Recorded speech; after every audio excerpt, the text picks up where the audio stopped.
이번에는 잠깐 또 국내 소식 하나 짚어보도록 하겠습니다. 윤석열 전 대통령의 오늘 열린 내란 재판에 이 사람이 나왔습니다. 바로 계엄 당시 행동대장으로 불렸던 여인영 전 방첩사령관입니다. 핵심 키맨이어서 어떤 말을 할지 귀추가 주목됐었는데 이남희 기자, 지금도 재판이 또 진행 중이고 두 사람이 지금 대면을 하고 있는 것으로 알려지고 있는데 그럼 이번 재판에서 따져봐야 될 핵심 쟁점은 뭡니까? 일단은 굉장히 그 여인영 방첩사령관 같은 경우도 윤석열 전 대통령이 충암고 후배로도 아주 가까운 것으로 알려졌는데요. 따져봐야 될 것들 이것들입니다. 먼저 계엄을 실행하기 전부터 포괄형 초안 작성 등에 관여하면서 계엄을 사전에 실제로 준비했느냐.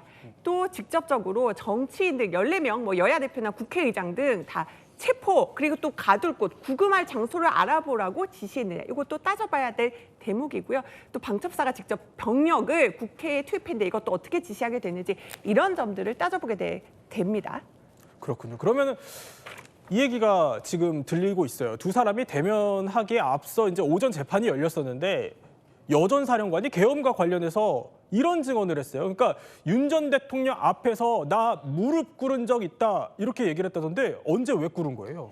계엄이 12월에 발생했잖아요. 그런데 예. 지난 5월경에 이미 안가 모임에서 계엄과 관련한 언급을 윤 전 대통령이 직접 했고 그 앞에서 말리는 취지로 무릎까지 꿇었다 이렇게 증언을 한 겁니다.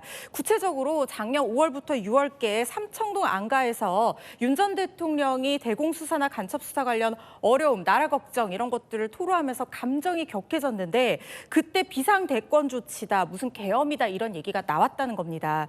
그래서 여인영이 전 방첩사령관이 일개 사령관이지만 이 군대가 이렇게 동원된다는 것이 쉬운 것이 아니고 지금 어떤 상황이고 군 상황이 어느 정도의 훈련이 준비되어 있는지 국군 통수권자가 잘 모른다는 생각이 들어서 자기가 좀 정확히 얘기를 해줘야겠다라는 생각이 들었다는 거예요. 그래서 자신도 좀 술 몇 잔 마시고 감정이 격해진 상태에서 사회가 혼란하면 군 동원할 수 있을 거라고 말씀하셨는데 그렇지 않다. 지금 군 30만 중에 개헌에 동원될 사람 아무도 없다. 전시도 그런데 평시에 무슨 계엄이냐. 훈련해 본 적도 없다라고 실체를 얘기를 하면서 그래도 사령관이 너무 무례한 발언을 한 게 아닌가 싶어서 좀 본인도 충격을 받아서 이런 얘기를 좀 격한 상태에서 했는데 그러면서 무릎까지 꿇으면서 이 부분에 대해서 설명하고자 노력했다 이렇게 증언을 한 겁니다. 그러니까 정리를 하자면 당시 그러니까 계엄을 할 수 있을 만한 여건의 군사 훈련이 되지 않았었고 이걸 설명하는 과정에서 내가 좀 무례했구나라는 취지로 꿇었다 이런 얘기군요. 그렇습니다. 본인이 무릎을 꿇은 것이 그만큼 간절했다는 것을 나타낼 수도 있었겠지만 사령관으로서 무례했다는 생각에 무릎을 꿇었다는 것은 사실 여러 가지 포석이 있는 말이다라는 제 개인적인 생각이 드는데요.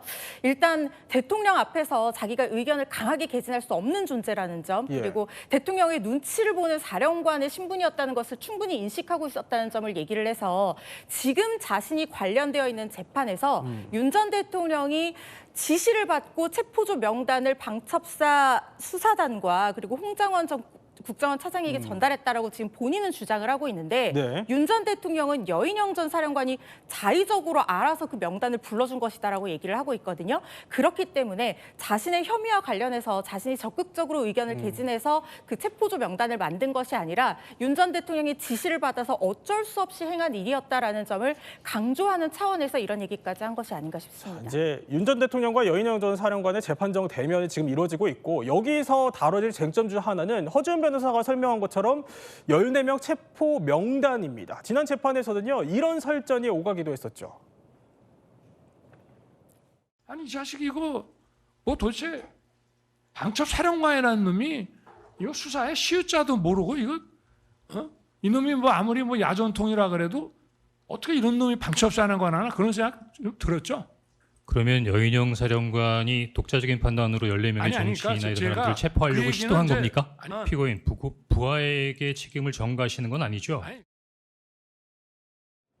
자, 그런데 여인영 전 사령관은 이 체포 명단을 두고 형사재판에서 말씀드리겠다 이렇게 말한 바가 있습니다. 지난 2월 헌재에서요. 여인영이 사용한 정확한 워딩이 체포조 맞습니까? 네. 체포 대상자라고 제가 확정적으로 말씀드린 바도 없고 그러한 용어 사용 자체도 그 형사법원에서 다 다퉈봐야 되는 자, 허준 변호사, 그 윤 전 대통령이 그러면 이제 홍 전 차장에게 했던 것처럼 여인영 전 사령관에게도 좀 직접적으로 이 내용을 물어볼까요? 물어볼 가능성 굉장히 높고 본인이 직접 나서서 물어보겠다고 얘기할 거라는 생각은 일단 듭니다. 재판부가 허가를 한다고 하면 피고인 본인도 증인에게 질문을 할 수가 있기 때문에 이 체포 명단이 가지는 의미 이런 것들을 생각하면 윤 전 대통령이 직접적으로 여인영 전 사령관에게 해당 체포조 명단이 작성된 경위에 대해서 설전을 벌일 가능성도 있다고 봅니다. 지금 속보가 들어오는 것 같군요, 이남희 기자. 그러니까요. 지금 여인영 전 사령관한테 이제 홍장원 차장 관련된 질문을 받고 여인영 전 사령관이 이렇게 얘기했다는 겁니다. 자, 홍장원 차장도 저도 고초를 겪는 피해자들입니다. 홍장원 차장과 다투고 싶지 않습니다. 라면서 지금 관련해가지고 답변을 이어가고 있는 중입니다. 네.